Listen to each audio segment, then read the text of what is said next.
Hi everyone, welcome to Complete Angular tutorial series. Hope you are all doing well during this lockdown at your homes.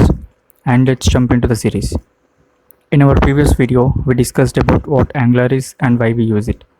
We also discussed about single page applications, Angular's history, Angular benefits over AngularJS and course structure. And we had an overview about tutorial structure and setting up of development environment. And I hope everyone pretty clear about that session. In this video, we will know about setting up development environment, creating a new Angular application, and the structure of Angular app. Now let's have a look at how we set up development environment in practical, and let's get started.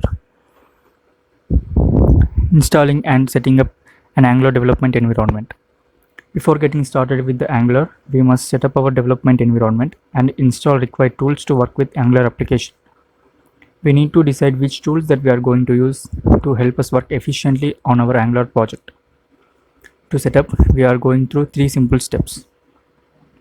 First, we need to install Node.js and npm, then install Angular Cli, further install text editor such as Visual Studio Code. Step 1. How to install Node and npm. Before we install Node and npm, let's know about why do we need to install Node here in Angular application. Node allows us to have a lightweight web server to host our application locally, nothing like a development server for developing and checking our application. Node comes along with npm. So npm is used to install libraries, packages and applications from public repositories. We are going to use npm to install Angular, TypeScript, webpack, system.js and any other packages or modules which are required. npm can be used to upgrade these packages when necessary. Without npm, we have to download and install all these packages manually. npm requires the package.json file, which should contain the list of modules or packages used in our application. We need to add all the list of dependencies required by our application in the configuration file. Once the package.json is created, we can install all the dependencies by running the command npm install from the command prompt.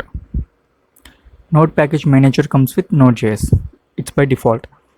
npm allows us to manage our dependencies, so we don't have to worry for operations like adding a dependency, removing some, or updating your package.json file.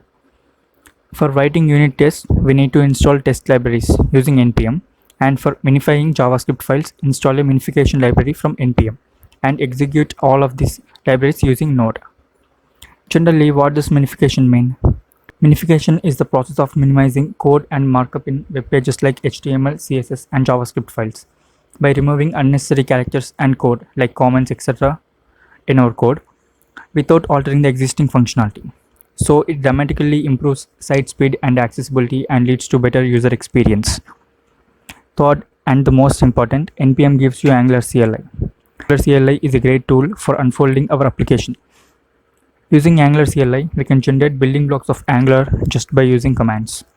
So we don't need to create files manually since Angular Cli do it for us. Let's install Node and npm. We can download Node.js latest version from this link based on the operating system we have, either Windows or Mac, and 32 or 64-bit processor configuration your system supports. Just click on it and your Node gets installed by simply following steps mentioned in the following installing process. By default, npm is also installed along with the Node. To work with Angular, Node version should be 4.6 or greater and npm version should be 3.x or greater. To check the version of Node you install right now, just go to command prompt by clicking Windows +R and type cmd, stands for command, and then enter. Type the command node-v and enter. This is our Node's version in our system. Then enter type -v and enter. This is our npm's version in our system. If you get a message like saying npm or Node is not recognized as an internal or external command, it means that you are not installed Node or npm in your PC. Step 2. How to install Angular Cli. We can check everything related to Angular Cli in this link, cli.angular.io. Angular Cli is command line interface for Angular. It allows us to create a building blocks of Angular application just by typing commands. It makes our development quicker and easier. To install Angular CLI, enter command npm I at angular/CLI in command prompt. Here I stands for install, or we can use npm install at angular/CLI. For installing globally, just add -g. Here G stands for global. This command installs Angular CLI globally. Otherwise, without global Angular CLI installed at the folder where we installed it. For suppose if we run npm install at angular/CLI command in C drive, then Angular CLI is available in the drive itself. We are not allowed to access CLI from other drives. If we install globally, then we can use CLI from anywhere in our system. We can install latest version of Angular CLI by running command npm install -g at angular/CLI at latest in our terminal. If you want specific Angular CLI version to install, then run command by stating specific version at last. Let's say npm install -g at Angular CLI at 6.1.1. This is the command which installs Angular CLI with version 6.1.1.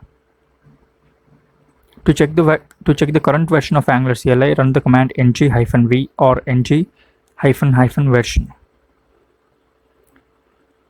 And this is our Angular CLI's version and the dependencies we have.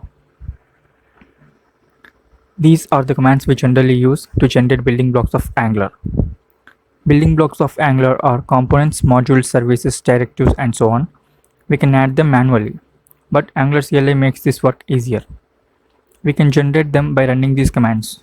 For suppose we have to add a component, namely home component, we can do this by our command ng generate component home component, or by shorthand ng-gc home component. Here G stands for generate and C for component.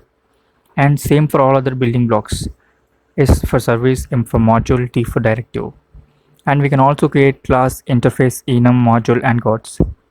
And as of now, we will see into class, interface, enum, and module. And let's learn about gods in later sessions. We will use few commands of Angular CLI frequently in our app. They are ng-generate for creating building blocks of Angular, ng-new for creating a new project or application, ng-serve for serving an application, ng-build for building an application. We have seen about ng-generate for generating building blocks as for now. We look into remaining commands in this video. Now step 3, how to install text editor. Install Visual Studio Code from URL code.visualstudio.com/download based on the operating system and how many bit processor you have.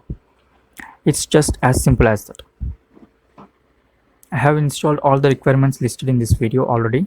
So now let's create a new Angular application, namely Angular project. Let's say Angular project. For this we need to use ng-new project name. Let our project name be Angular project and enter. It is asking, do we need routing in our app? Routing generally implies that moving from one page to another page. We will select yes since we use routing in further sessions. Then style sheet format we use. We use CSS for styling, so select CSS and enter. This might take some time to create project because Angular need to gather all the required dependencies, packages, and files and installs them. Now this command create a folder with project name and copies all the required dependencies and configuration settings. Angular creates a new directory with project name, sets up the folder structure for the application, downloads and installs all Angular libraries and any other dependencies required for the project, installs and configures TypeScript, Karma, and Protractor for testing. Karma and Protractor are used for testing. This list is the files and dependencies installed now. In command prompt, you can go to the root folder by simply typing root folder here. C/ and enter. If you need to go to your folder or file, then cd space folder name or file name and enter.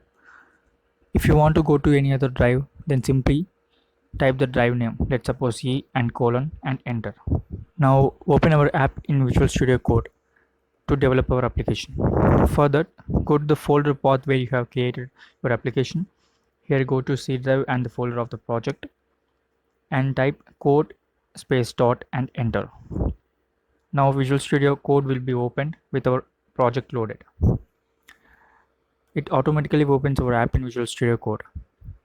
Otherwise, we can just go to our project in File Explorer and we can open from project from there itself.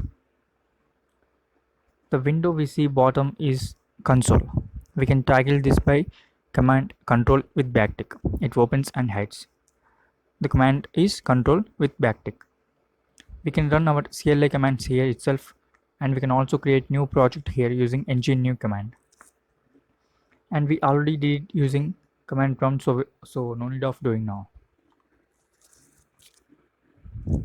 To run your application, all we need to do is run the command ng-serve.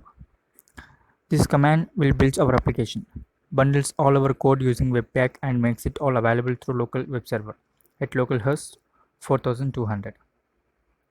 4200 is default port number for our development server. If you want to change the port number, then use the command. Let us stop our application using Ctrl+C and type S and enter, and type ng-serve port number, let's say 4401. Now our development server is running at port 4401. And ng-serve also watches any changes to the files in our project and auto reloads the browser for us. For example, we have name Angular here. We then change it to hi in code and save. Then our code automatically compiles and reflects in our application. It is because of Angular CLI. Angular CLI watches the code changes and automatically compiles and reflects in our application. Now let's discuss about module and module loader. As we know from previous video, Angular uses modular approach. Then what is a module? A module is nothing but a unique functionality in our application taken as a separate part. Suppose we have a project of let's say online library. In this we need to maintain our books. In library we should maintain our books. So we should add a book to the current books if a new book is added in our library, and we need to delete a book if it is sold. This maintaining data of books may be one functionality, and billing of customers who took and returned our books may be another functionality. So we have two functionalities here. It implies that two modules we currently have. Similarly, an app may have a lot of functionalities. If we develop an application with a lot of functionalities without using modules, then code might become clumsy and hard to understand. If we write code for maintaining books and for building all together, then it might be hard to write and understand. Hence we use modular approach to implement each functionality separate from one another. So modules makes this easy for understanding, and we can easily find the functionality in our application. Each module can use another module and can communicate with each other by importing and exporting. There are multiple module formats. What is a module format? Module format is nothing but a syntax we can use to define a module. For example, asynchronous module definition, CommonJS, universal module definition, system register. ES6 stands for ECMAScript 6. These are module formats we have as for now. In Angular, we generally use ES6 module format. Let's have an example on this format. We have a JavaScript file named lib.js, and we are exporting a function called sayHello using export keyword. This function actually logs the word hello. And in another JavaScript file, we are importing function sayHello from lib.js file. The syntax from importing is this: import keyword, then function or method, whatever it may be you want to import in parentheses, then from following by the path of the file. Here we are calling sayHello function. So we imported that function, right? Hence what hello is logged in console. We can also give alias name by using as, and we can also import complete module by using just star. Here star represents everything, so everything in lib.js file is imported here. This sounds interesting, right? Okay. Then what is module loader? We have seen what actually a module is. So an application is complete only when it have all its modules. We should have billing and maintaining books, both of the modules. If we miss any one, then app might not be useful. So we need to get all our modules together to use our application.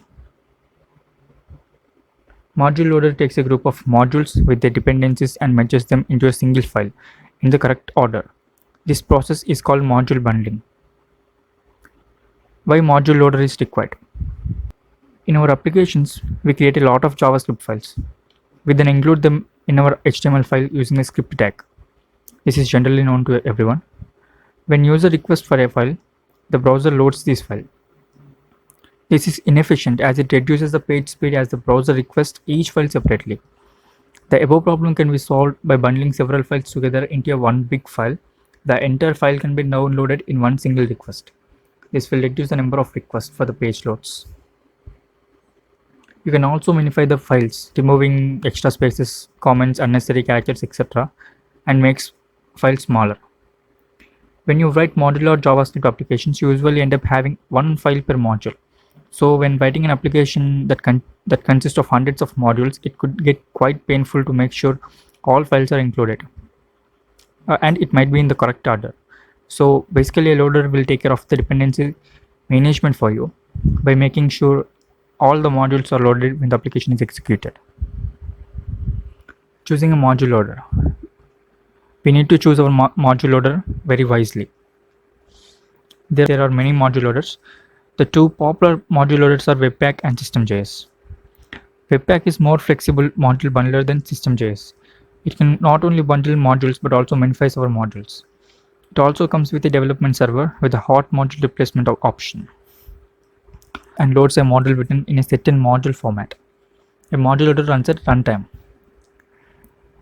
You load the module loader in the browser.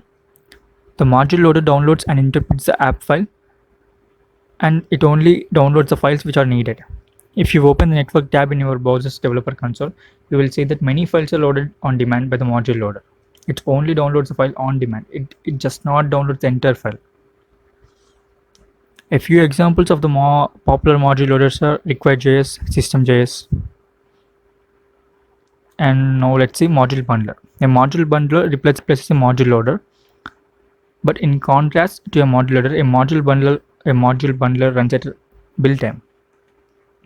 You run the module bundler to generate a bundle file at build time. You can load the bundle in the browser.